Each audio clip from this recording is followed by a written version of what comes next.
Chords and Coffee, number 3. We got a really good question. Take you a swig of coffee first. Hold on one second. Comment below what kind of coffee you're drinking today. I'm just curious. First question. Michael W. Buncher says, enjoyed the Ninja Turtles commentary. You're welcome, and thank you for saying that. Wants to know, does C major 7 work well for soloing notes anytime a standard C shape and chord progression that doesn't have 7 chords? Or is it best suited for progressions with 7 chords? Do you mix and match around sometimes playing vanilla C and C major 7 in a given solo? Great question.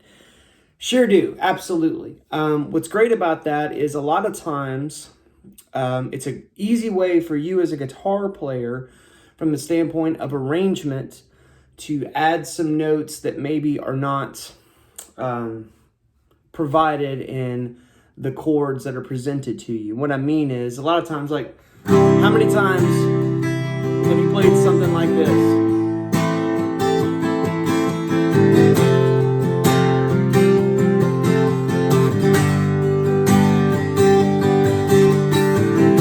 Right? So just the chords, the 4 chords that are in quite a few songs.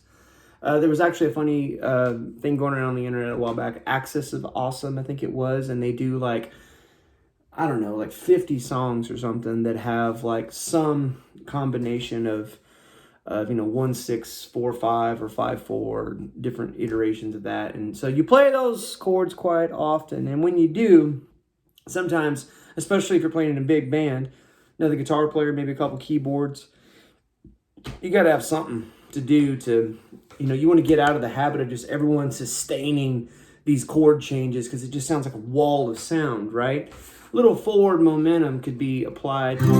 So if you remember, we just did a video where we touched on the cage system. So for this, I'm thinking of a G chord slid up here with the bar, and I'm playing a C, so it's sort of a G built off of the 8th fret. You with me?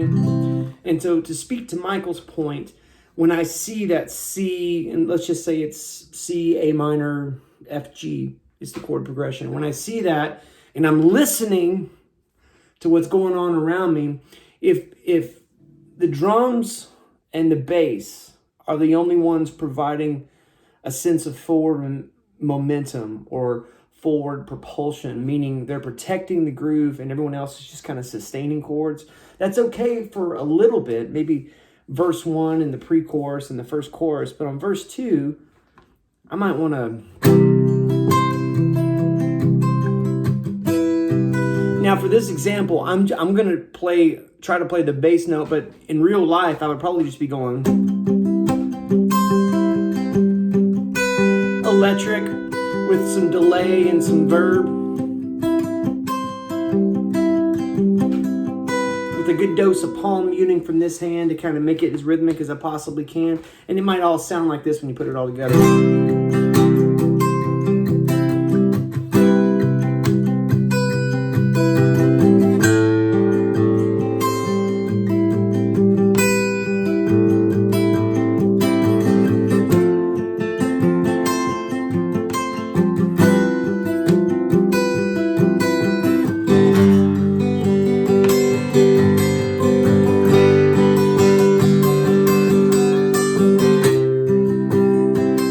That simple little melody line right there, which is built off of C and C major 7, gives it a sense of moving forward as opposed to just big washes of chords, which there's nothing wrong with that, but you have to have somewhere to go, right?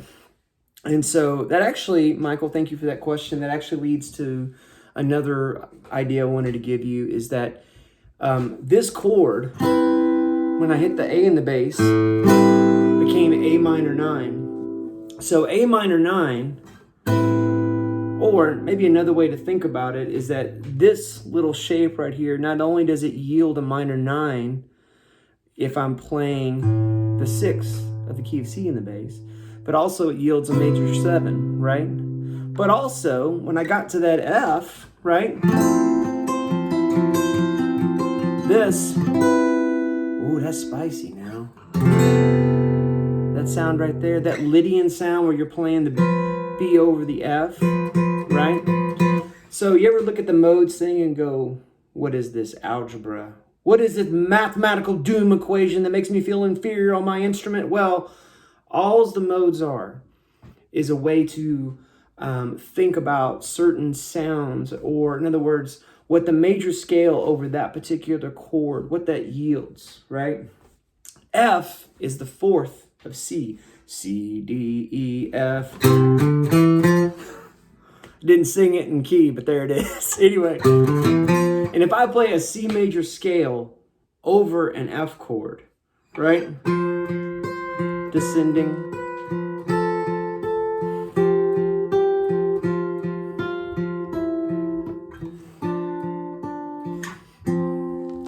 That sound is the Lydian sound. F is the fourth of what? C, right? And the reason I bring that up is that these little minor 9 shapes, getting back to this, it's not just A minor 9 and C major 7, but there's also a really cool F Lydian thing that you get there too. And you can even get it by accident, just like I did just a second ago, right? When I was playing that chord progression. It also, over the G, that C is now a sus4, because C is the fourth of G, down to that B, right? My dog's barking at something, no telling. He loves Lydian as well. 4 to the third, right? So, all of that, if I played that,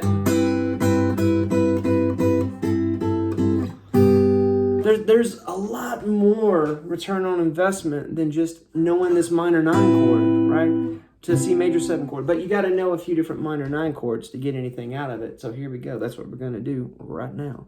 Here are 1, 2, 3, 4, and a secret fifth minor 9 chord shapes that are really cool, and one specific to the key of A. So here we go, or A minor.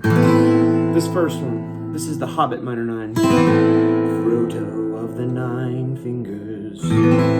What this is an A minor. You're going to take your ring finger off and put your pinky on the fourth of the G. Now, if your hand hurts while you're doing that, friend, I'm here to tell you that's okay, because it's your thumb's fault. All right? You want to make sure that thumb, you can see here, I don't know if you can see here, my thumb is like as though I'm doing this and my guitar is just kind of in between on my middle finger, right? So move your thumb around and move it kind of almost as though you're making this happen with your middle finger, and I guarantee you'll feel better instantly. There's your first one. Second one, we've already talked about it. You know this, bar on the 5th fret, open A, either ring finger or pinky if you want to be fancy, on the 7th fret. Next one, remember this guy? Remember that little thing there? So this is like a C major 7. This is where the bonus chord comes in. This is really cool. So make this same chord shape here. So 7 on the high E, 8 on the B, 9 on the G, and then your pinky is on the 10th of the D. Now, what you're going to do is just take your ring finger off, okay, and you get this. You have your open B next to a fretted B on the 7th fret. And a lot of times when I'm making this, I don't do it this way. I actually do it like this, where my middle finger hits the 9th fret of the G, and my ring finger hits the 10th fret of the D, so that my pinky is free for these exciting activities here.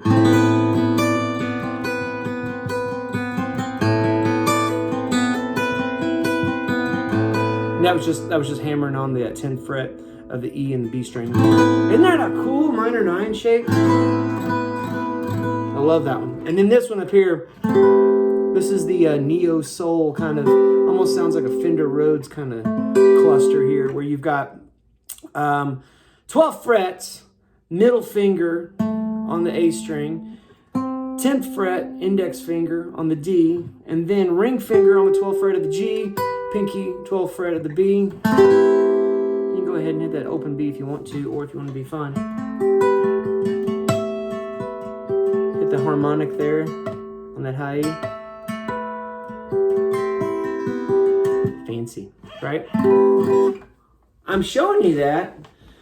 I want you to try that, especially if you're playing with a buddy, or if you got a looper, Or, you can go on YouTube and type in guitar backing track, key of C, and there'll be all kinds of different, country, funk, rock, blah, blah, blah. But find one that's like a major key activity, or get a buddy who can play those 4 chords with you.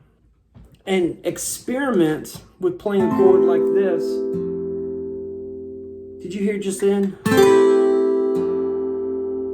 When I put that F in the bass, what does that yield? Well, A in the key of F, or over an F chord, is a major third. C is a 5. G is a 9 or a second. And then B is that sharp 4, which is that Lydian sound, right? But also, when you have more harmonic separation between some chord idea that you're doing way up here and then all of the normal stuff being played down below, and I'm speaking to Michael's question, you can totally get away with playing, major 7 or minor 9 and kind of hoping that you're seeing how these are interrelated, almost the same thing in some cases, right? You can get away with playing those things, and more importantly, from a standpoint of the arrangement of the song, start to create a texture and a tone that provides forward momentum, protects the groove, and creates a new level of interest that pulls the listener in a little closer. It's like when you're eating at a restaurant, you ever bite into something, like, what is this? And it's so good, right? And you get that other bite. Not only does that engage you to finish the meal, but it engaged conversation about what it is that you're eating. You want to do that with what you're playing on this guitar, right? Makes it more fun, allows you to enter in the moment.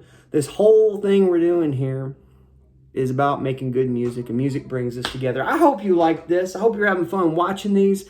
Please comment below. I love the questions.